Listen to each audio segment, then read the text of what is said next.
सेवा योजना, उच्च व तंत्र शिक्षण विभाग महाराष्ट्र शासन आणि सावित्रीबाई फुले पुणे विद्यापीठ आयोजित प्रेरणा 2014 राज्यस्तरीय नेतृत्व प्रशिक्षण शिबिर या निमित्ताने व्यासपीठावर उपस्थित असणारे सर्व मान्यवर आणि माझ्या समोर उपस्थित असणारे 25 विद्यापीठातून आलेले प्रतिनिधी, मी सर्वांचे मनपूर्वक हार्दिक स्वागत करते।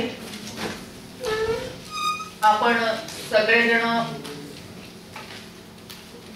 देशाचे प्रतिनिधी आहात असं मी म्हणेन, कारण आपला भारत देश हा तरुणांचा देश म्हणून ओळखला जात आहे आणि या तरुणांच्या देशाचे आपण सर्वजण प्रतिनिधी आहात आणि आपापल्या विद्यापीठाला सोबत घेऊन भारत निर्माण करेल आपण वाटचाल करत आहोत। त्यातील अनेक पैलू आपण कालच्या दिवसभरामध्ये पाहिलेले असतील, आज दिवसभरामध्ये अनेक पैलू आपण पाहणार आहोत आणि त्या पैलूपैकीच सर्वात महत्त्वाचा प्रश्न जो तरुणांशी निगडीत आहे, तरुण पिढीशी निगडीत आहे, भारताच्या नव्हे तर देशाच्याच नव्हे तर जगाच्या भविष्याशी निगडीत आहे आणि तो प्रश्न म्हणजे स्त्री भ्रूण हत्या। आपल्या सगळ्यांना ऐकून माहित असेल किंवा अनुभवातूनही आपण कदाचित त्याचा अनुभव घेतलेला असेल की आपल्या आजूबाजूला, आपल्या गावामध्ये, आपल्या शहरामध्ये, आपल्या जिल्ह्यामध्ये, आपल्या नातेवाईकांमध्ये, आपल्या फ्रेंड सर्कल मध्ये अशा काही घटना झाल्या असतील की त्यामुळे हा विषय आपल्या समोर आलेला असेल। सध्याच आताच आपले आदरणीय पंतप्रधान मोदी साहेबांनी सगळ्यांना आवाहन केलेलं आहे, सगळ्या माननीय खासदारांना आवाहन केलेलं आहे की आपण काही गावं दत्तक घ्या आणि त्या गावांमध्ये सर्व योजना राबवत असताना प्रामुख्याने स्त्री भ्रूण हत्या थांबवण्यासाठी आपल्याला काय करता येईल यासाठी आपण प्रयत्न करा। त्यांनी स्वतः सुद्धा काही गावं यासाठी दत्तक घेतलेली आहेत। आपल्या भारतामध्ये 99 साली आपण पाहिलं तर 1000 मुलांच्या मागे 945 मुली होत्या। 2001 मध्ये त्या 927 झालेल्या आहेत आणि 2011 मध्ये 914 पर्यंत त्या खाली गेलेल्या आहेत। नेक्स्ट 1991 मध्ये 946, 2001 मध्ये 913, 2009 मध्ये 920 थोडीशी त्यावेळेस पॉझिटिव्ह रिस्पॉन्स मिळाला होता आणि 2011 मध्ये ती खूपच खालावली, म्हणजे 883 हजार मुलांच्या मागे 883 एवढ्याच फक्त मुली 2011च्या जनगणनेमध्ये महाराष्ट्रामध्ये आपल्याला दिसून येतात। नेक्स्ट एकंदरीत भारताचा जर आपण विचार केला तर संपूर्ण भारतामध्ये मागील 30 वर्षामध्ये, केवळ 30 वर्षामध्ये 1.5 कोटी पेक्षा जास्त चिमुकल्या या गर्भावस्थेत मारल्या गेल्या आणि कुणी हा सर्वे पब्लिश केलाय की 1.5 crore girls have been gone missing in last 30 years, survey by centre for global health research, March 2012 and supported by संयुक्त राष्ट्र बाल अधिकार समिती, ऑक्टोबर 2010। जेव्हा मी ही सर्वात आधी बातमी मी पेपर मध्ये वाचली तेव्हा मला ते अजिबात खरं वाटलं नाही की ज्या भारतामध्ये अहिंसा परमो धर्म हा असं म्हटलं जातं, सत्यमेव जयते चा नारा दिला जातो आणि मातृदेवो भव पितृदेवो भव अशा प्रकारचं आचरण करण्यासाठी आपल्याला सांगितलं जातं आणि अशा देशामध्ये केवळ 30 वर्षामध्ये 1.5 कोटी चिमुकल्या काही शेकडो नाही, हजारो नाही तर 1.5 कोटी चिमुकल्या गर्भ अवस्थेत असताना मारल्या जाव्यात अजिबात मला खरं वाटलं नाही. आणि मग त्याच्या मी खोलात गेले की काय खरंच असं काही रिसर्च झालेला आहे का. तर त्यामध्ये या 2 संस्थांनी खूप डिटेल असं संशोधन केलं आणि ते सरकारकडे सादर केलं. म्हणजे ही गोष्ट खरी आहे की खरं म्हणजे आईचं उदर ज्याला आपण तीर्थक्षेत्र म्हणतो, त्या तीर्थक्षेत्र असलेल्या आईच्या उदराला स्मशानभूमी करण्याचं अत्यंत वाईट आणि क्रूर असं कृत्य आपल्या आजूबाजूला आपल्याला घडताना दिसते. ही जी चिमुकली आहे, जी आईच्या पोटात आहे, जी आईच्या उदरात आहे, ती आपल्या आईला म्हणते की आई, तुझं बाबांचं, आजींचं, आजोबांचं बोलणं काल रात्री ऐकलं मी आई. तुम्ही सगळ्यांनी मिळून ठरवले ना की उद्या मला डॉक्टर काकांकडे घेऊन जायचंय. नको गाई, नकोसे करू नको ग, मला डॉक्टर काकांकडे घेऊन जाऊ नको ग आई. मला डॉक्टर काकांची खूप खूप भीती वाटते ग. ते डॉक्टर काका मोठं शस्त्र घेतील ग, माझ्या डोक्याच्या चिंध्या करून टाकतील ग. इवलीशे नाजूकशे कोमलशे माझे हातपाय आई तोडून टाकतील ग. आणि रक्तबंबाळ झालेला माझा हा देह आई उघड्यावर फेकून देतील. कुत्रे चढत घालतील, तोंडात पकडतील, गल्लीभर फिरवतील ग आई. माझ्या शरीरातलं ठिपकणारं ते रक्त आई तू पाहू शकशील. माझ्या शरीराची झालेली विटंबना आई तुला सहन होईल. नाही आई नाही, तू हे सहन करू शकणार नाही ग. आई असं करू नको ग, मला मारू नको ग. मी कुठलाही हट्ट करणार नाही ग. मला लाडू नको, पेढे नको, करंजी नको, पुरणपोळी नको, काही गोडधोड देऊ नकोस ग. कालची उरलेली अर्धी असलेली भाकरी जरी असेल तरी चालेल ग आई. 2-2, 3-3 दिवस आई मी ती अर्धी भाकरी पुरून खाईल ग. पण आई मला जन्म घेऊ दे. नको आई नको, नवीन कपडे मला मुळीच नकोत ग. ताईचे जुने असलेले कपडे सुद्धा मला चालतील ग. पण आई मला जन्म घेऊ दे ग. मला तुझ्या मांडीवर खेळायचंय, आजी आजोबांच्या गोष्टी ऐकायच्या, तुझं बोट पकडायचंय, बाबांचं बोट पकडायचंय, शाळेत जायचंय, खूप खूप शिकायचंय ग आई मला.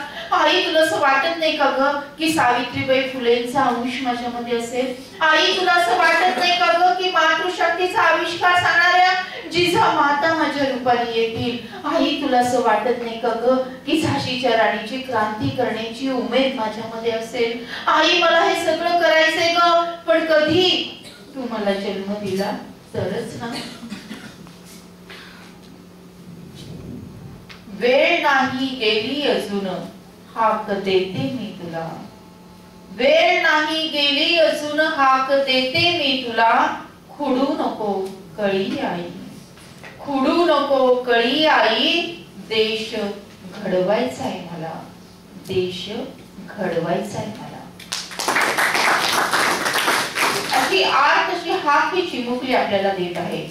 आणि आपण पाहतोय की संपूर्ण जगाचा जर आपण विचार केला तर सर्वात जास्त स्त्री भ्रूण हत्या कुठे होत असतील तर भारतात होतात. आज मुलगी जन्माला आली नाही तर उद्याची आई निर्माण होणार आहे का.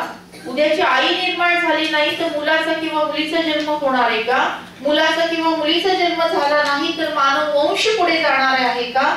माणूस निर्माण होणार आहे का. मग माणूसच निर्माण होणार नाही जिथे मुलगी जन्माला आली नाही. तर हा जो विचार आहे हा केवळ मुलीला वाचवण्याचा विचार नाहीये तर एकूण जगाला वाचवण्याचा विचार आहे. आणि या पवित्र कार्यामध्ये आपण सगळ्यांनी सहभागी होणं फार आवश्यक आहे. मी आपल्याला सांगत होते की सर्वात जास्त स्त्री भ्रूण हत्या भारतामध्ये होतात. मध्यंतरी युरोपमध्ये युनिव्हर्सिटी ऑफ माउंटन्सने याच विषयावरची एक कॉन्फरन्स आयोजित केली. आणि ते कॉन्फरन्स आयोजित करत असताना त्यांनी सेव्ह गर्ल चाइल्ड या विषयावर सगळ्या वेबसाईट पाहिल्या, जेवढ्या काही वेबवर आहेत, जेवढ्या काही स्पेस मध्ये आहेत त्याच्यामध्ये. आणि त्यांना आपली वेबसाईट सापडली savegirlchild.suda.webs.com. या वेबसाईटवर त्यांनी पाहिलं तर या वेबसाईटवर म्हणजे लोकल लँग्वेज मध्ये असणारी आणि मॅक्सिमम ऍक्शन प्लॅन ओरिएंटेड असलेली अशी ही वेबसाईट, ही सर्वात मोठी वेबसाईट. आणि त्यांनी इथल्या लोकांची स्टडी केली आणि त्यानंतर त्यांनी मला ती जी 2 दिवसाची कॉन्फरन्स होती युनिव्हर्सिटी ऑफ माउंटन्सने आयोजित केलेली युरोपमध्ये त्याच्या उद्घाटनाच्या समारंभामध्ये प्रमुख पाहुणे म्हणून त्यांनी मला निमंत्रित केलं. त्याची कारण काय आहेत तुमच्या माहिती पत्रिकेमध्ये पण दिलेली आहे. तुम्हाला जी माहिती पत्रिका दिलेली आहे की मुलगा हवा हा अठ्ठास असेल, मुलीला दुय्यम वागणूक असेल, महिलांमध्ये असणारी आर्थिक, सामाजिक, शारीरिक असुरक्षितता असेल, हुंड्याची पद्धती आहे, मुलगी अविवाहित राहिल्यास कुटुंबाला कलंक आहे अशी भावना आहे, गर्भलिंग निधनाची सहज आणि परवडण्याजोगी उपलब्धता आहे, वैद्यकीय क्षेत्रातील ढासळलेली नैतिकता आहे, काही राज्यांमध्ये असणारे 2 अपत्य धोरण आहे आणि महिलांचे बाजारीकरण, वस्तू म्हणून झालेलं बाजारीकरण या मुख्य कारणांमुळे आपल्या भारतामध्ये स्त्री भ्रूण हत्या होताना आपल्याला दिसतात नाही. मग याचे सामाजिक दुष्परिणाम काय होत आहेत? सामाजिक दुष्परिणाम आपल्या आजूबाजूला आपण पाहतो आहोत की लग्नासाठी मुली मिळणं अवघड झालेलं आहे. सध्या हरियाणा, पंजाब, राजस्थान येथे मुली विकत घेतल्या जातात. सामाजिक नैतिक प्रश्न निर्माण झालेला आहे. ढासळ जाणारी नीतिमत्ता आहे, लैंगिक अत्याचार आहे, एड्सचा फैलाव आहे. चीन मध्ये एक कुटुंब एक मूल योजनेमध्ये स्त्री भ्रूण हत्या या सगळ्यामुळे आज 4 कोटीपेक्षा जास्त लोक सक्तीने अविवाहित राहिलेले आहेत. लग्नासाठी मुलीच मिळत नाहीत अशी परिस्थिती निर्माण झालेली आहे. म्हणजे अशा प्रकारचे सामाजिक दुष्परिणाम आपल्याला पाहायला मिळतात नाही. काही धक्कादायक गोष्टी मी आपल्या समोर मुद्दाम मांडते की राजस्थान या डांग जिल्ह्यामध्ये मी आता सांगितलं की लग्नाला मुलीच मिळत नाही. बेटी नहीं तो बहू कहां से लाओगे, बेटी ही नहीं तो बहू कहां से मिलेगी. तर या डांग जिल्ह्यामध्ये एका स्त्री बरोबर 8 भावंडांनी लग्न लावून दिले गेलेलं आहे. त्याच्या मांडीवर म्हणजे त्या स्त्रीच्या मांडीवर बसलेले जे काही मूल आहे ते सुद्धा तिने पती म्हणून स्वीकारलेलं आहे. अशा पद्धतीची वाईट अशी प्रथा आपल्या आजूबाजूला घडताना आपल्याला दिसतेय. खाली बघा, राजस्थान मधील बाड़मेर या जिल्ह्यात 200 कुटुंबांमध्ये फक्त 2 मुली जन्माला आलेल्या आहेत. फक्त 2 मुली म्हणजे 400 मुलं आहेत आणि मुली फक्त 2 आहे. किती मोठा विरोधाभास म्हणजे विकृतीकडे चाललेला प्रवास आपण पाहतोय नाही. आणखी यापुढे जाऊन धक्कादायक गोष्ट अशी आहे की पंजाब मध्ये आता स्त्री भ्रूण हत्या झाली मध्ये टाकायचं कुठे, तर असं विहिरीमध्ये टाकायला सुरुवात केली आणि अशा अभ्रकांनी अशा स्त्रीच्या भ्रूण जे काही त्याचं प्रेत म्हणता येणार नाही पण जे काही मटेरियल आहे ते विहिरीमध्ये टाकून अचानक अनेक विहिरी त्यांनी भरलेल्या पाहण्यात आल्या. तसं ऑब्झर्वेशन त्यांनी नोंद केली. म्हणजे इतक्या प्रमाणामध्ये आपण या सगळ्या वाईट गोष्टी करतोय. आपण अनेक ठिकाणी बघतो की कॅरी बॅग मध्ये 2 अभ्रक सापडली, रस्त्यावर सापडली, कचरा कुंडीमध्ये सापडली. म्हणजे आधी तर गर्भामध्येच पूर्ण वाढ होऊ द्यायची नाही, ते न होताच त्यांना मारून टाकायचं, गर्भपात करायचा आणि समजा चुकून जन्म झालाच तरी पण मग कचरा कुंडी आहे किंवा इकडे तिकडे फेकून द्यायचं. हे सुद्धा आपण चित्र पाहतो. याच्याही पुढे जाऊन काही मोठ्या सिटीमध्ये म्हणजे अगदी बँगलोर असेल, मुंबई असेल, दिल्ली असेल, याच्यामध्ये मुलगी 4 वर्षाची झाली, 5 वर्षाची झाली आणि एकदम तिच्याकडे लक्ष दिलं जात नाही आणि दिल्यानंतर मग तिला कुठेतरी बागेत सोडून द्यायचं आणि घरी निघून यायचं आणि मग त्या मुलीचं पुढे काय झालं असेल हा विचार न केलेलाच बरा. नेक्स्ट, हरियाणामध्ये गेल्या 10 वर्षापासून प्रत्येक वेळेस जेव्हा तिथे इलेक्शन होतं तर तिथे एक नारा दिला जातो. तो नारा असा असतो की हमें लड़की दो वोट लो. या वर्षी नारा होता बहू दो वोट लो. म्हणजे आम्ही वोटिंग जेव्हा करू, आम्ही मतदान तेव्हाच करू जेव्हा आमच्या घरातल्या मुलाला पत्नी मिळेल किंवा आम्हाला सून मिळेल तेव्हाच आम्ही वोटिंग करू. अशा पद्धतीचा नारा तिथल्या हरियाणामध्ये दिला जातो. याही वर्षी तो आपल्या इलेक्शनच्या वेळेस दिला गेला होता. अत्याचाराची सीमा इतकी विकृत झालेली आहे. आता दिल्लीचं ते वाईट आणि अत्यंत भयानक प्रकरण आपण सगळ्यांनी पाहिलं, वृत्तपत्रातून वाचलं, त्याच्याविषयी सारख्या चर्चा झाल्या वगैरे वगैरे. परंतु एकदम छोटीशी 4 वर्षाची चिमुकली व सुद्धा बलात्कार करून हत्या करण्यात आली. म्हणजे याची परिसीमा म्हणजे कुठल्या टोकाला आपण चाललोय. खरोखरच वाईट आणि दुःख हे शब्द सुद्धा तोकडे पडतात या सगळ्यांपुढे, असं चित्र आपल्या समाजामध्ये निर्माण झालेले नाही. महिला अत्याचाराच्या 2 लाख घटना घडल्या अशा पुण्याच्या वृत्तपत्रातून आपल्या समोर आलेला आहे. नेक्स्ट. त्यानंतर या सगळ्या गोष्टीचा अजून वाईट परिणाम काय झालेला असेल तर बाल विवाहाला प्रोत्साहन दिलं गेलेलं आहे हरियाणामध्ये आणि इतर राज्यांमध्येही, की छोटं बाळ असतानाच त्यांचं चला लग्न करून टाका, म्हणजे पुढे चालून यांना परत लग्नाला मुलगी मिळते की नाही मिळत. मग ते नातेवाईकांमध्ये सुद्धा ते लग्न लावतात, भावा बहिणीचं सुद्धा ते लहान वयामध्ये लग्न लावतात. अशा प्रकारची परिस्थिती निर्माण झालेली आहे. आणि 40% जेवढे लग्न भारतात होतात त्यातले 40% बालविवाह होतात अशी नोंद सरकारने घेतलेली आहे. मग हे सगळं थांबवण्यासाठी आपण काय केलं पाहिजे? सर्वात आधी की माहिती आहे की आता खूपच दुःखदायक परिस्थिती आहे, माहिती आहे की खूप अडचण आहे, माहिती आहे खूप संकट आहे, परंतु या संकटात सुद्धा आपण एक पॉझिटिव्ह विचार केला पाहिजे. सुरुवात करतानाच एक पॉझिटिव्ह विचारांनी सुरुवात केली पाहिजे. आपली थॉट एनर्जी ही पॉझिटिव्ह असली पाहिजे, तरच आपलं ऍक्शन पॉझिटिव्ह होणार आहे. म्हणून ठीक आहे सगळीकडे संकट आहे, ठीक आहे सगळीकडे कलियुग आहे, पण आपण एक पॉझिटिव्ह विचार घेऊन पुढे जाऊया. स्त्री भ्रूण हत्या करू नका असं म्हणण्यापेक्षा आपण म्हणूया स्त्री जन्माचे स्वागत करा. आणि या स्त्री जन्माचे स्वागत करण्यासाठी एक 11 पॉइंट ऍक्शन प्लॅन आपण बनवलेला आहे आणि त्याची अंमलबजावणी सगळ्या भारतामध्ये चालू आहे. पाहूयात आपण काय ऍक्शन प्लॅन आहे. आपण सगळेजण NSS चे प्रतिनिधी आहोत आणि NSS च्या माध्यमातून अनेक गावं दत्तक घेतली जातात आणि त्या दत्तक गावांमध्ये आपण वेगवेगळ्या प्रकारच्या योजना राबवतो, अभियान राबवतो. तर त्या गावामध्ये आपण काय केलं पाहिजे तर ग्रामसभा घेतली पाहिजे आणि ग्रामसभेमध्ये ठराव घेतला पाहिजे. कारण कमीत कमी वर्षातून 4 ग्रामसभा व्हाव्यात असा एक संकेत आहे.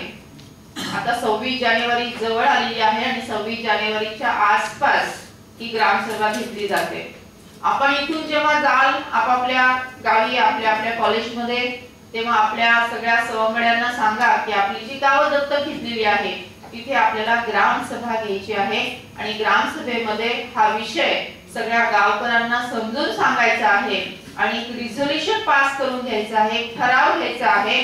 तो ठराव अशा पद्धतीचा की आमच्या गावामध्ये एकही स्त्री भ्रूण हत्या होणार नाही याची आम्ही काळजी घेऊ, दक्षता घेऊ आणि त्यासोबतच आम्ही कन्या जन्म आनंद सोहळा साजरा करू. हा सुद्धा एक पॉझिटिव्ह अप्रोच आहे. आपण जर समाजामध्ये आजूबाजूला पाहिलं तर आपल्याला असं लक्षात येईल की मुलाचा जन्म झाला की सगळे आनंदी होतात, पेढे वाटले जातात. पण मुलीचा जन्म झाला की अगदी मोठ्या मोठ्या घरातील श्रीमंत घरातील लोक सुद्धा नाराज होतात. काही जण नाराजी व्यक्त करतात, काही जण नाराजी मनात ठेवतात, पण मनात का होईना पण त्यांची नाराजी असतेच असते. तर हे जे काही शेकडो वर्षापासून आपल्या मनबुद्धीवर, आपल्या माइंड सेटवर हे प्रतिबिंब झालेलं आहे की नाही, म्हणजे मुलगी नको आहे, मुलगी ओझं आहे, मुलगी म्हणजे निराशा, मुलगी म्हणजे उदासपणा, हे आपल्याला काढून टाकायचं आहे आणि त्या जागी आनंदाची पेरणी आपल्याला करायची आहे. मग कशा पद्धतीने आपण करू शकतो तर कन्या जन्म आनंद सोहळा. आणि हा कन्या जन्म आनंद सोहळा वैयक्तिकरित्या साजरा न करता सार्वजनिकरित्या गावाने तो साजरा करायचा आहे. तो कशा पद्धतीने करायचा आहे तर गावाची लोकसंख्या किंवा घरांची संख्या ही आपण त्या गावाची माहिती आपल्याला असते. समजा अमुक अमुक गावांमध्ये 500 घरं आहेत, एव्हरेजली तेवढे घरं असतात. तर 500 घरांमध्ये जर मुलीचा जन्म झाला तर प्रत्येक घरांनी 1-1 रुपयाचं कॉन्ट्रिब्युशन करायचं आहे. ते 500 घर प्रत्येकाने 1 रुपया दिला तर 500 रुपये जमा होतील आणि त्या रुपयातून त्या मुलीला झबलं घ्यायचं आहे, आईची खणा नारळाने ओटी भरायची आहे आणि सासूबाईंना पण फूल आणि नारळ द्यायची आहे. आणि हे सार्वजनिक रित्या केलं पाहिजे. म्हणजे ग्रामपंचायतीच्या कार्यामध्ये किंवा तुमचा उत्सवाचा दिवस असेल किंवा तुमचा बाजाराचा दिवस असेल की जेव्हा जास्तीत जास्त लोक जमा होतील अशा सगळ्या लोकांच्या समोर हा कन्या जन्म आनंद सोहळा साजरा करायचा आहे. बरेच लोक श्रीमंत असतात, बऱ्याच जणांकडे पैसे असतात, सगळे म्हणतात मी आम्ही करू. तसं न करता प्रत्येकाचा सहभाग महत्त्वाचा असतो, कारण लोक सहभागातूनच परिवर्तन घडत असतं. एकानेच एवढे पैसे दिले आणि तो सोहळा घडून आणला असं न होऊ देता प्रत्येकाचं कॉन्ट्रिब्युशन त्याच्यामध्ये असणं आवश्यक आहे. आणि म्हणून आपण 1 रुपया म्हटले की 1 रुपया सगळे जण देऊ शकतात. स्टुडंट पासून गरीब घरातील लोकांपासून झोपडपट्टीपासून सगळे जण 1 रुपया देऊ शकतात. म्हणून ही 1 रुपयाची जादू कन्या जन्म आनंद सोहळा अशा प्रकारचा ठराव आपल्याला ग्रामसभेमध्ये करून घ्यायचा आहे. आणि या ठरावाची अंमलबजावणी करण्यासाठी गाव पातळीवर आपल्याला एक समिती स्थापन करायची आहे. त्याच्यामध्ये सरपंच, ग्रामसेवक, तलाठी, पोलीस पाटील, शिक्षक, अंगणवाडी ताई, तिथे पीएससी असेल तर तिथले एएनएम्स आणि मेडिकल ऑफिसर्स अशा पद्धतीचा एक समिती त्या गावामध्ये स्थापन झाली पाहिजे. आणि आपण जो काही ठराव घेतलेला आहे त्या ठरावाची अंमलबजावणी 2 प्रकारे, म्हणजे कुठलीही स्त्री भ्रूण हत्या होणार नाही याची दक्षता घेणे हा एक भाग आणि कन्या जन्म आनंद सोहळा साजरा करणे हा दुसरा भाग, अशा पद्धतीचं कार्य गावागावातून होणं आवश्यक आहे. तर याला आपण रिझोल्यूशन बाय ग्रामपंचायत असं म्हणूया, म्हणजे ग्रामसभा. मग गावातच अशा प्रकारचा सहभाग घ्यायचा का नाही, तर शहरामध्ये सुद्धा वेगवेगळे नगरसेवक असतात आणि वेगवेगळ्या नगरसेवकांचे वेगवेगळे वॉर्ड्स असतात. तर त्या वॉर्डची सुद्धा सभा होऊ शकते, त्या वॉर्डचा सुद्धा ठराव होऊ शकतो, सोसायटीचा ठराव होऊ शकतो, रोटरी असेल, लायन्स असेल, कुठल्याही एनजीओ असतील त्यांचा ठराव होऊ शकतो, बचत गटांचा ठराव होऊ शकतो, बँकांचा ठराव होऊ शकतो, पतसंस्थांचा ठराव होऊ शकतो, साखर कारखान्यांचा ठराव होऊ शकतो. म्हणजे कुठल्याही ग्रुपचा, कुठल्याही संस्थेचा, कुठल्याही समुदायाचा अशा प्रकारचा ठराव होऊ शकतो आणि त्याची अंमलबजावणी होऊ शकते. हा झाला पहिला कलम. इथे आपण पाहतोय की 2008 ला पुण्यामध्ये प्रत्येक गावामध्ये अशा प्रकारचा ठराव घ्यावा यासाठी प्रत्येक तालुक्याला, तुम्ही जसे आज कार्यशाळेत उपस्थित आहात त्याप्रमाणे सरपंच, ग्रामसेवकांच्या आपण प्रत्येक तालुक्याच्या कार्यशाळा घेतल्या होत्या आणि त्याला चांगला असा रिस्पॉन्स 2008 पासूनच मिळालेला आहे. केवळ पुण्यातच नाही तर महाराष्ट्रातल्या प्रत्येक जिल्ह्यामध्ये शेकडोनी ग्रामसभा झालेल्या आहेत आणि ग्रामसभेमध्ये ठराव झालेले आहेत. त्याचा दुसरा कलम की आपल्या सेक्स रेशो आपल्याला माहिती पाहिजे. म्हणजे आपण ज्या परिसरामध्ये राहतो, ज्या गावात राहतो, ज्या जिल्ह्यात राहतो, ज्या तालुक्यामध्ये राहतो त्याचा सेक्स रेशो आपल्या सगळ्यांना माहिती असला पाहिजे. 2011च्या जनगणनेप्रमाणे हा 1000 मुलांच्या मागे असणारा सेक्स रेशो आहे. रायगड जिल्हा 924, रत्नागिरी 940, ठाणे 918, नंदुरबार 932, सिंधुदुर्ग 910, अकोला 900, अमरावती 927, यवतमाळ 915, भंडारा 939, चंद्रपूर 945, गडचिरोली 956, नागपूर 926, मुंबई उपनगर 910, गोंदिया 944, वर्धा 916, उस्मानाबाद 853, अहमदनगर 839, पुणे 873, धुळे 876, नाशिक 882, जळगाव 829, सोलापूर 872, औरंगाबाद 848, बीड 801, सातारा 881, कोल्हापूर 845, सांगली 862, जालना 847, परभणी 866, हिंगोली 868, नांदेड 897, लातूर 872, बुलढाणा 842, वाशिम 859 आणि मुंबई 874. अशा प्रकारचा प्रत्येक जिल्ह्याचा सेक्स रेशो आहे. आपापल्या जिल्ह्याचा आणि आपापल्या एरियाचा मला वाटतं आपण सगळ्यांनी नोट डाऊन केलेला आहे. म्हणजे सेक्स रेशो आपल्याला माहिती पाहिजे, म्हणजे संकट किती मोठं आहे याचा अभ्यास आधी आपल्याला झाला पाहिजे. म्हणजे त्या संकटावर मात कशी करायची हे आपल्याला लक्षात येतं. म्हणून दुसरा कलम आहे सेक्स रेशोचा अभ्यास. त्याच्यामध्ये आम्ही आणखी असं सांगितलं की प्रत्येक ग्रामपंचायतीने, प्रत्येक प्रायमरी हेल्थ सेंटरने आणि प्रत्येक सिव्हिल हॉस्पिटलने आपापल्या जिल्ह्याचा सेक्स रेशो तिथे डिस्प्ले करायचा आहे बोर्डावर. आणि आता हे सुरू झालेलं आहे. प्रत्येक सिव्हिल हॉस्पिटलमध्ये जिल्ह्याचा सेक्स रेशो तिथे डिस्प्ले केला जातो, पीएससी मध्ये केला जातो आणि ग्रामपंचायतीमध्ये काहींनी त्याची अंमलबजावणी केलेली आहे आणि काही करत आहेत. तर आपण सगळ्यांना विनंती आहे की आपण ज्या ग्रामपंचायतीकडे काम करता तिथे तुम्ही आग्रह धरा की अशा प्रकारचा सेक्स रेशो तिथला डिस्प्ले होणं आवश्यक आहे. नेक्स्ट, त्यानंतर एक लखोपती योजना आहे. आता महाराष्ट्र शासनाने सुकन्या योजना जाहीर केली, आपण सगळ्यांनी ऐकलं असेल. ती बीपीएल साठी आहे. त्याच्यामध्ये सुद्धा मुलगी 18व्या वर्षी लखोपती होते, पण ते बीपीएल साठी आहे. आपण सुद्धा ही लखोपती योजना वेगवेगळ्या माध्यमातून राबवू शकतो. तर कशा पद्धतीने ही राबवायची, तर अनेक कॉलेजने पुढाकार घेतलाय आणि ही लखोपती योजना राबवत आहेत.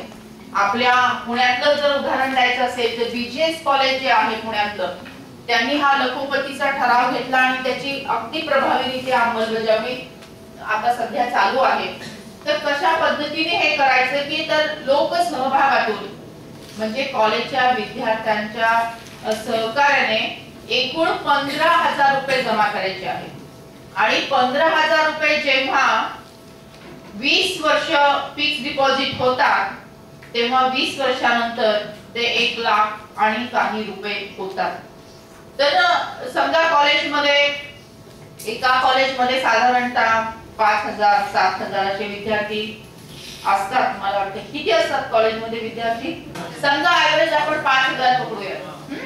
मग 15,000 भागिले 5,000 किती झाले, 3. म्हणजे प्रत्येक विद्यार्थ्याने फक्त 3 रुपये दिले तर प्रत्येक मुलगी लखोपती होणार आहे. म्हणजे समजा तुमचा 5,000 विद्यार्थी म्हणजे 5,000 कुटुंब झाले. 5,000 कुटुंबामध्ये जर मुलीचा जन्म झाला, 5,000 कुटुंबामध्ये जर मुलीचा जन्म झाला तर प्रत्येक विद्यार्थ्याने फक्त 3 रुपये द्यायचे. शक्य आहे का? ज्यांना शक्य आहे ते हात वर करा बरं. ग्रेट. म्हणजे 100% लोकांना शक्य आहे. टाळ्या वाजवूयात आपण.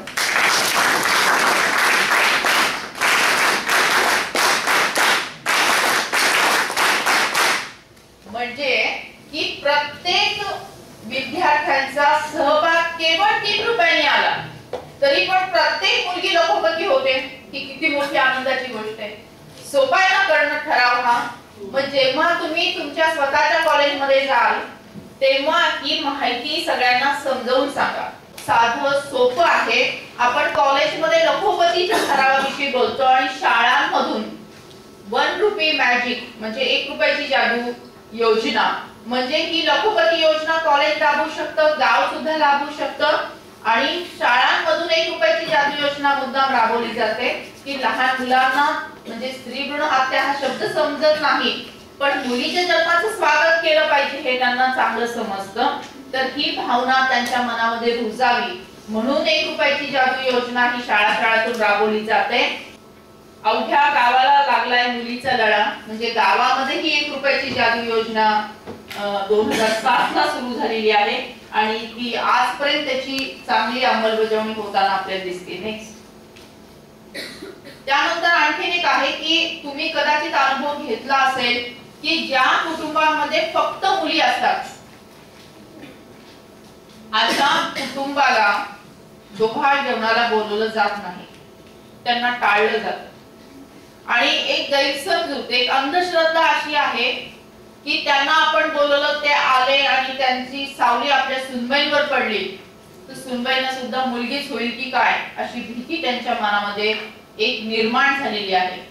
आणि ही भीती आपल्याला काढून टाकायची आहे, कारण असे जे कुटुंब उपेक्षित राहिले तर ते सुद्धा असं विचार करतात की आम्हाला मुलगी झाली म्हणून समाजाने आम्हाला वाळीत टाकले, मग कशाला हव्यात मुली, मग परत हे स्त्री भ्रूण हत्येचं दुष्टचक्र सुरू होतं।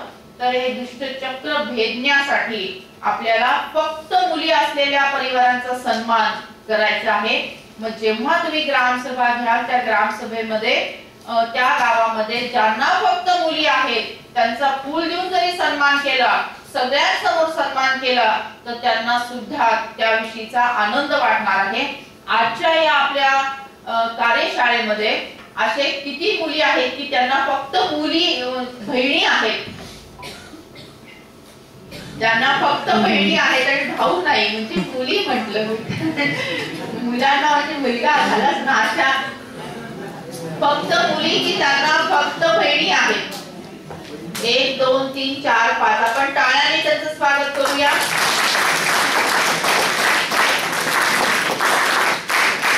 त्यानंतर काही चांगली उदाहरणं तुमच्या समोर आहेत की सनईच्या सुरात मुलीच्या जन्माचं स्वागत झालेलं आहे। मुलीचं नामकरण करताना आनंद उत्सव मोठ्या प्रमाणात साजरा केलेला आहे। मुलीच्या जन्माचं स्वागत संपूर्ण गावाला जिलबीचं जेवण ठेवून केलेलं आहे। अशी सकारात्मक अशी उदाहरणं सुद्धा आपल्याला पाहायला मिळतात नाही। त्यानंतर एक मोठा एक गैरसमज समाजामध्ये आहे। आता मध्यंतरी तुम्ही पेपरमध्ये बातमी वाचली असेल की सोलापूर जिल्ह्यामध्ये, कुणी आहे सोलापूरचे इथे आहे 2 3 4 लोक, तर सोलापूर जिल्ह्यामध्ये अशी घटना एक घडली की पहिल्या 5 मुली होत्या आणि नंतर त्या मातेचं सेक्स डिटर्मिनेशन करण्यात आलं आणि त्यांना असं समजलं की मुलगी आहे, तर तिच्या नवऱ्याने म्हणजे गर्भपात केला नाही तर सरळ आईलाच मारून टाकलं अशा प्रकारे। आणि ते पण इतक्या क्रूरतेने की मला ते सांगायला सुद्धा, म्हणजे मी ते पेपर मध्ये वाचलं की कुऱ्हाडीने हातपाय तोडले, काय गळा चिरला वगैरे वगैरे, अशा अत्यंत विकृत वाईट पद्धतीने त्या मातेचा खून झाला। ही काही घटना नाहीये, अशा घटना आजूबाजूला सातत्याने घडताना आपल्याला दिसतात। त्याचं कारण काय आहे तर त्याचं कारण हे आहे की अजूनही शेकडो वर्षापासून फार मोठा गैरसमज समाजामध्ये आहे की मुलगा हाच वंशाचा दिवा आणि मुलगी मात्र पराया धन। आणि दुसरा गैरसमज आहे की कुटुंबामध्ये जर मुलाचा जन्म झाला नाही तर दोष हा सर्वस्वी आईला दिला जातो, हा मोठा दोष आहे। तर तुम्ही इथे पहा की खरं विज्ञान काय, खरं म्हणजे सगळ्यांना आता तुम्हाला माहित असायलाच पाहिजे, असणारच आहे, तरी पण माहिती पत्रिकेमध्ये 5वा कलम लिहिलेला आहे, त्याच्यामध्ये हा चार्ट दिलेला आहे की आईकडे X आणि X असे 2 क्रोमोझोम असतात, वडिलांकडे X आणि Y असे 2 क्रोमोझोम असतात। आईकडून X आला, वडिलांकडून X आला, 2X झाले, कोणाचा जन्म व्हायला पाहिजे? मुलीचा। आईकडून X आला, वडिलांकडून Y आला, XY झाले, कोणाचा जन्म व्हायला पाहिजे? मुलाचा। म्हणजे मुलाचा जन्म होण्यासाठी कुठलं क्रोमोझोम आवश्यक आहे? Y क्रोमोझोम आवश्यक आहे। मग हे Y क्रोमोझोम कोणाकडे आहे? वडिलांकडे आहे। मग जर कुटुंबामध्ये मुलाचा जन्म झाला नाही तर दोष कोणाकडे गेला पाहिजे? पण दोषी कोणाला ठरवलं जातं? त्रास कोणाला दिला जातो? मग हे सगळं आता थांबवलं पाहिजे म्हणून घरोघरी अशा प्रकारचं विज्ञानाचा प्रचार आणि प्रसार झाला पाहिजे। घरोघरी हा गैरसमज दूर काढून टाकता आला पाहिजे। म्हणून आपण ज्या ज्या गावामध्ये काम करणार आहात आता जाऊन, तर तिथे अशा प्रकारचा एक फळ्यावर किंवा एक फ्लेक्स करून तुम्हाला तिथे लावता येऊ शकतो। मराठीतून सगळं विश्लेषण करता येऊ शकतं आणि त्यासोबतच हा चार्ट त्यांना समजावून सांगता येऊ शकतो। तर हे फार आवश्यक आहे की होणाऱ्या ज्या हत्या आहेत, अन्याय आहे, अत्याचार आहेत, त्याच्या मागचं मूळ कारण हे अंधश्रद्धा आहे, अज्ञान आहे, ते आपल्याला दूर करायचं आहे। Next please. त्यानंतरचा कलम आहे 6वा कलम, नकोशीला करूया हवेशी. कुणी कुणी नकोशी नावाची मुलगी पाहिली आहे? हात वर करा. 2 3 4 5 6 7 8 लोकांनी 9 लोकांनी प्रत्यक्ष पाहिलेली आहे. इथे कोणी नकोशी नावाची मुलगी आहे का?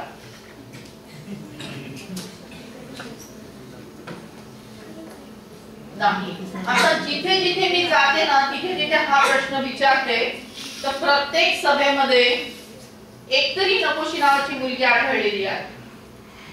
इतकं नकोशी नावाच्या मुलीचं प्रमाण जास्त आहे की 2007 ला जेव्हा मी सातारा जिल्ह्यामध्ये असाच अंगणवाडी ताईंशी वगैरे संवाद साधत होते, तेव्हा एक छोटी मुलगी माझ्याकडे आली. छोटी म्हणजे 8वी 9वीच्या वयाची असेल, शाळेत जात नव्हती.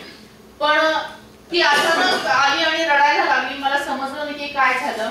मग तेव्हा ती म्हणाली की मला सगळे नको नको म्हणतात, नकोशी म्हणतात, घरातही तेच होतं, बाहेरही तेच होतं, मग मी कशाला जगायचा हा प्रश्न माझ्या समोर आहे.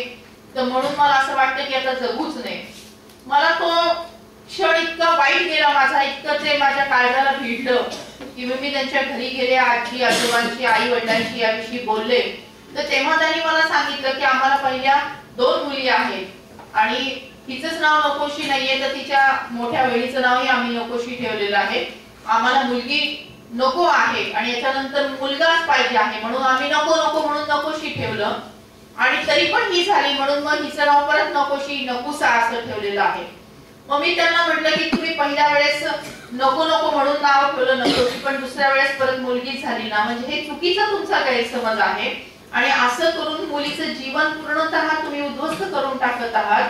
तर आमचे 2 4 5 6 वेळा संवाद झाले, भेटीगाठी झाल्या आणि त्यानंतर त्या 2 मुलींचं आम्ही नामकरण केलं, जयश्री आणि भाग्यश्री. आणि त्यानंतर मग मी हा विचार केला की हे काम एकटीचं काम नाहीये, याच्यामध्ये सगळ्यांची इन्व्हॉल्वमेंट आवश्यक आहे.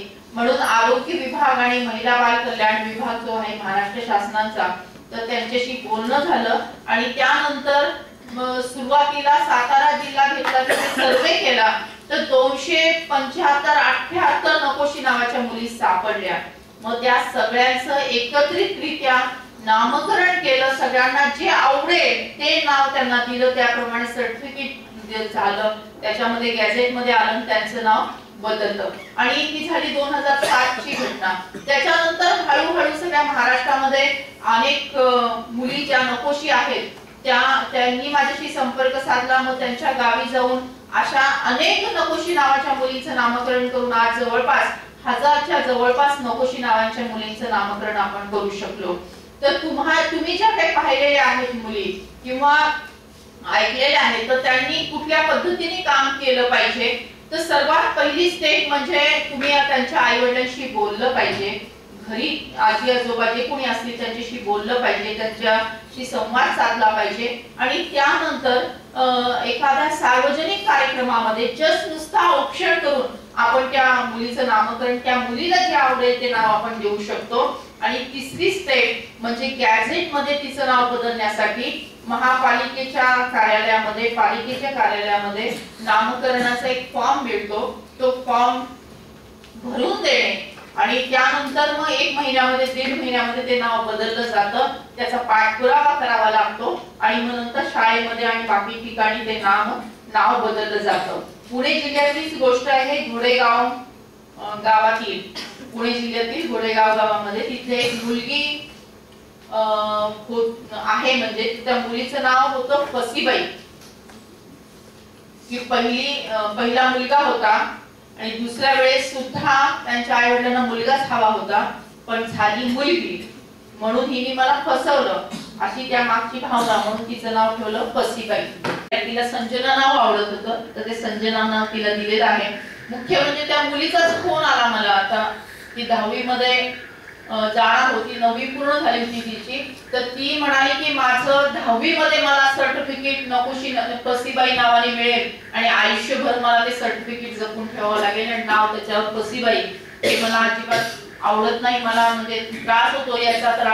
तर तुम्ही प्लीज याल का आणि माझं नाव बदलाल का? तर 1200 गावकरी उपस्थित होते आणि त्याच्यावर तिचं नाव संजना नाव ठेवलं. तिचे आई वडिलांनी पण चांगलं सहकार्य केलं, त्यांच्या शिक्षकांनी पण चांगलं सहकार्य केलं. या शिक्षण विभागामध्ये ज्यांच्या हातामध्ये आता तबक आहे त्या इथल्या पुण्यातल्या शिक्षण विभागाच्या डायरेक्टर आहेत, तर त्या सुद्धा त्यावेळेस उपस्थित होत्या. तर अशा प्रकारचा असं ज्यांनी 9 मुली पाहिलेल्या आहेत, 9 हात वर आलेले आहेत, त्यांनी नकोशीला हवीशी करण्याचे हे 3 उपक्रम 3 स्टेप मध्ये हे आपण करू शकतो. आणि चौथी गोष्ट म्हणजे की शिक्षणाच्या ज्या सवलती आहेत महाराष्ट्र शासनाच्या किंवा बीपीएल मध्ये असतील तर सुकन्या योजना आहे ती त्यांना माहिती सांगून त्यांना स्वतःच्या पायावर उभं राहण्याच्या दृष्टीने आपण मदत करू शकतो. तर हा व्हिडिओ आपण पाहिलाय. आणि इकडच्या बातम्या आपण पाहतोय की फसीबाई झाली संजना राजापूर नावाच्या गावामध्ये हे, आणि हे पाहते तिचे वडील आहेत. तिच्या वडिलांचाही इथे सत्कार झालेला आहे आणि तिचे वडील हे आपलं मंगल व्यक्त करत आहेत की त्यावेळेस आम्ही तिचं नाव का ठेवलं होतं आणि आज आम्हाला ते नाव बदलल्यामुळे आनंद झाला असे त्यांनी त्यांची भावना इथे व्यक्त केलेल्या आहेत. पुणे विद्यापीठाचं पण कौतुक आहे. कन्यारत्न अभियान त्यांनी घेतलेलं आहे आणि सगळ्याच युनिव्हर्सिटीनी, मग कोल्हापूर युनिव्हर्सिटीमध्ये सुद्धा मध्यंतरी कार्यशाळा झाली, अमरावती, सगळ्या युनिव्हर्सिटी मधून आता चांगला रिस्पॉन्स मिळत आहे. नेक्स्ट नंतर केंद्र सरकारचं नेहरू युवा केंद्र जे आहे, जे देश पातळीवर काम करतं, त्याच्याही सगळ्या संघटना, त्याच्याही सगळ्या ब्रांचेस या विषयावर चांगल्या प्रकारे काम करत आहेत, सहभागी झालेले आहेत. तर हे एक राष्ट्रीय एकात्मता निवासी शिबिर पुण्यामध्ये झालं होतं, याचं चित्र आपण पाहतोय. नेक्स्ट त्यानंतरचा 8वा कलम आहे 8वा फेरा स्त्री जन्माच्या स्वागताचा. मग 2 गोष्टी याच्यामध्ये लक्षात ठेवायच्या आहेत की लग्न करताना हुंडा द्यायचा नाही आणि हुंडा घ्यायचा नाही. दुसरी गोष्ट लग्नावर जास्त खर्च करायचा नाही.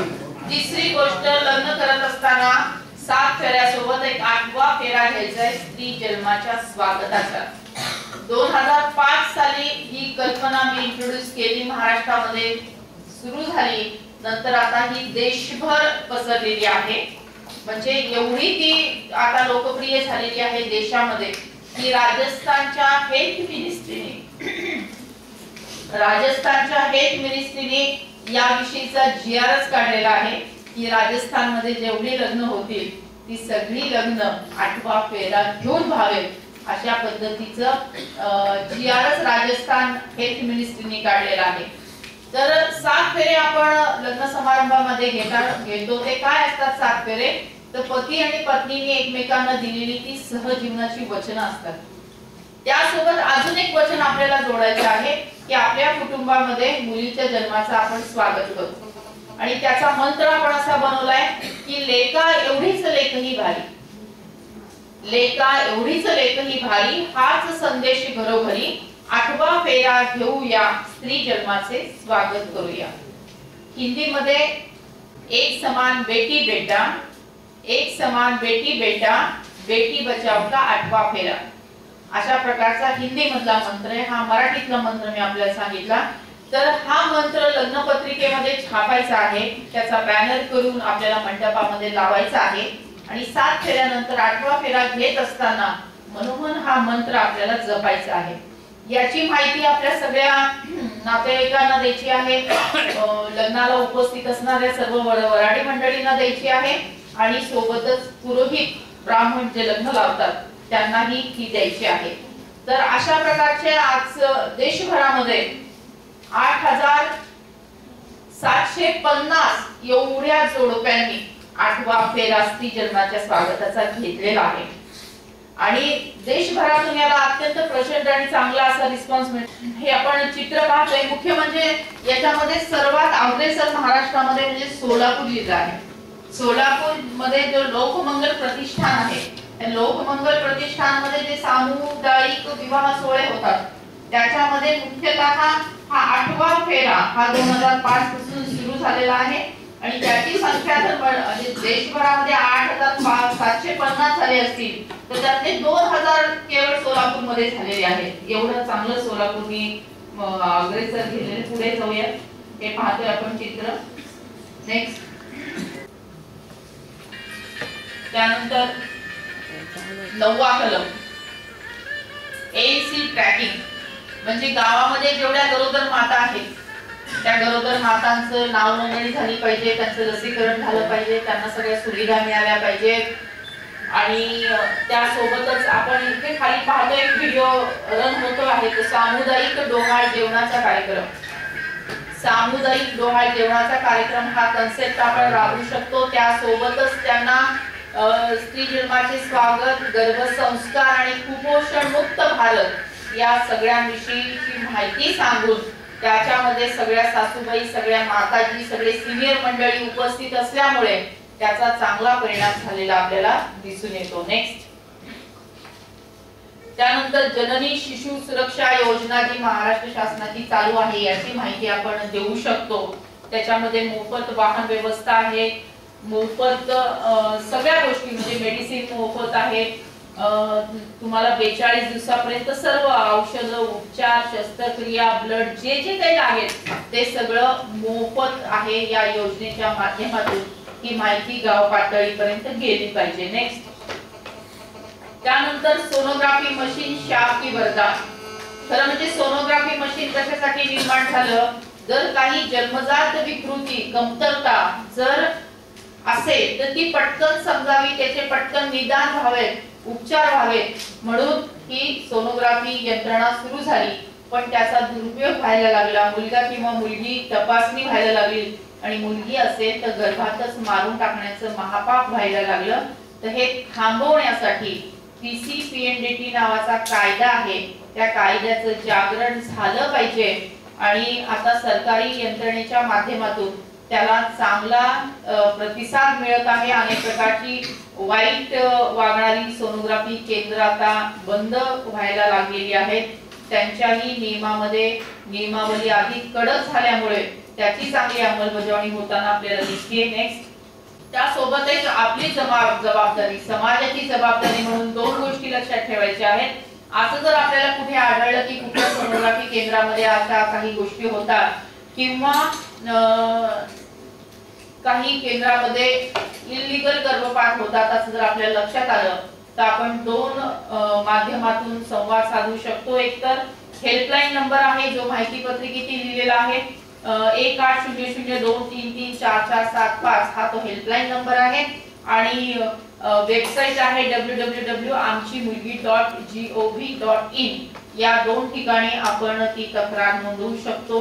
आणि हे करत असताना याचा इतका चांगला रिस्पॉन्स मिळतो की आपण जर अशा पद्धतीने जर काही होत असेल तर ही माहिती सांगताना दोन्ही माहिती सांगायची आहे की ज्या परिवारामध्ये सुनबाईंना, गरोदर मातेला जबरदस्ती होत असेल की तू सोनोग्राफी करून घे, गर्भपात करून घे, तर अशा परिवाराचंही नाव सांगायचं आहे.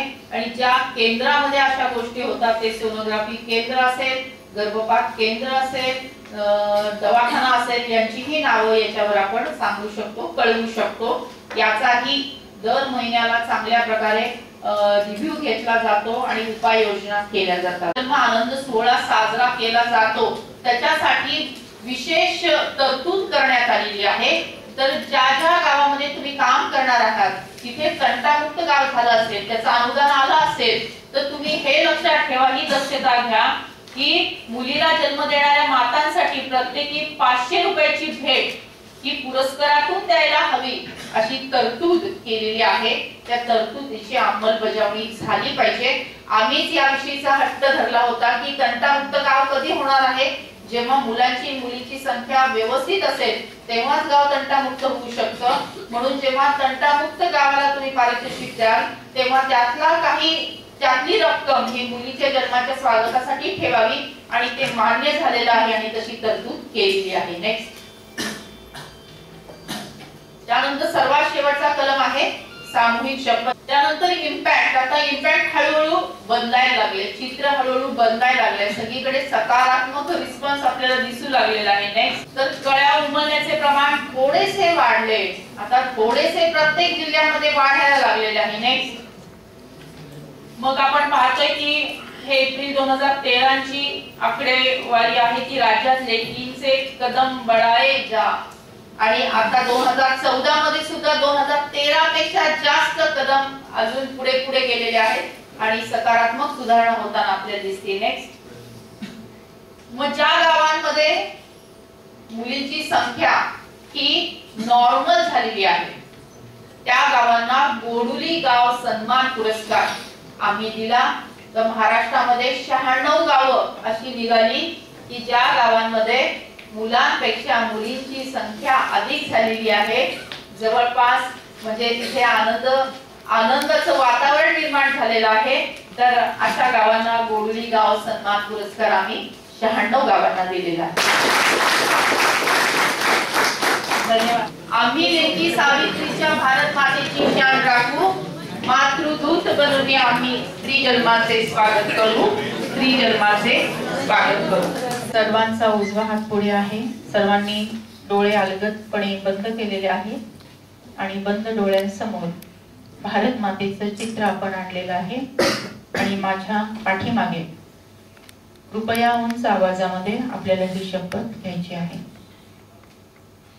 भारत माझा देश आहे, भारत माझा देश आहे, सारे भारतीय माझे बांधव आहेत, सारे भारतीय माझे बांधव आहेत. माझ्या या देशात स्त्री पुरुष समानता नांदावी, स्त्री पुरुष समानता नांदावी, यासाठी मी सदैव प्रयत्न करेन, यासाठी मी सदैव प्रयत्न करेन. स्त्री एक महान शक्ती आहे, स्त्री एक महान शक्ती आहे, ती अनंत काळची माता आहे, ती अनंत काळची माता आहे. मुलगा वंशाचा दिवा असेल तर, मुलगा वंशाचा दिवा असेल तर, मुलगी वंशाची पणती आहे, मुलगी वंशाची पणती आहे. तिचा आदर सन्मान, तिचा आदर सन्मान मनापासून करणे, मनापासून करणे हे माझे कर्तव्य आहे, हे माझे कर्तव्य आहे. मी हुंडा देणार नाही, मी हुंडा देणार नाही, मी हुंडा घेणार नाही, मी हुंडा घेणार नाही. मी स्त्री भ्रूण हत्या करणार नाही,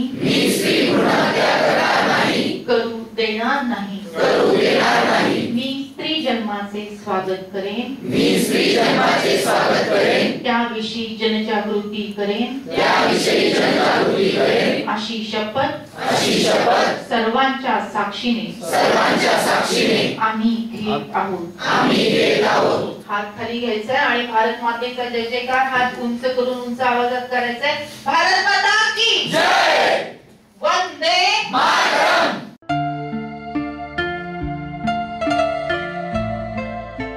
Dr. Sudha Kankriya, pioneer of Welcome Girl Child Movement and Save the Girl Child Mission.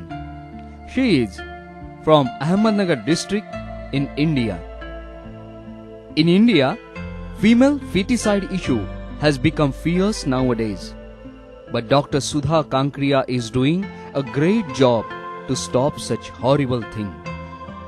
You must not worry whether the desired result follows from your actions or not, so long as our motive is pure, your means correct.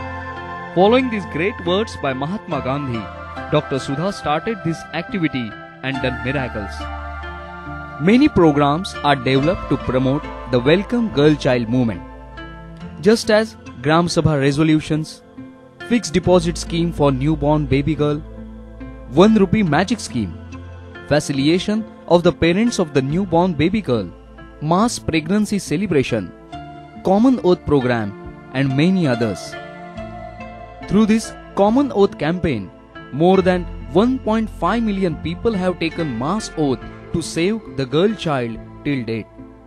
Many workshops promoting 11 project action plan are being conducted for mayors of villages, students, NGOs, judges, bureaucrats, political leaders, and for many others. Dr. Sudha also arranged many workshops for the University of Pune, which is called Oxford of the East, and many other universities in India. Up to now, 3 million of people have directly participated in this activity through these workshops. She also wrote books for the public education on this subject. The President of India, Shrimati Pratibha Patil, praised the movement on 21st August 2007. That was the most precious and boost-up movement for this activity. It is said that very few have the power to change the history of the society. Dr. Sudha is one of them, we said. In India, 7 steps are carried out in marriage ceremony. These steps means the promise or commitment for happy and healthy married life. But Dr. Sudha introduces one more step, that's the 8th oath, to welcome girl child in the family. This is the most revolutionary act by her. This concept is highly appreciated and welcomed by the society. Once Dr. Sudha found that at one district, the Nakoshi means unwanted names are given to the girls. Dr. Sudha was deeply touched to hear this, and one more activity is added in the movement. Dr. Sudha started promoting the renaming of these unwanted girls, and this act was highly appreciated not only in India but in Germany, USA, London and China. Dr. Sudha creating the mass public awareness through many public meetings, rallies, posters in social institutions and many other places. If you don't know where you are going, you will probably end up somewhere else. We always speak about, is science a curse or a boon? Many doctors, radiologists and others took advantage of the discriminatory social practice of son preference and daughter aversion. But Dr. Sudha took strong steps with Indian Medical Association and other medical institutions to stop sex determination and selective abortion. Dr. Sudha got many awards for her work, and she was doing all this from last 25 years as her social responsibility. Now, the growing number of girls is the best reward for her activity. It's our turn now to support such a great work.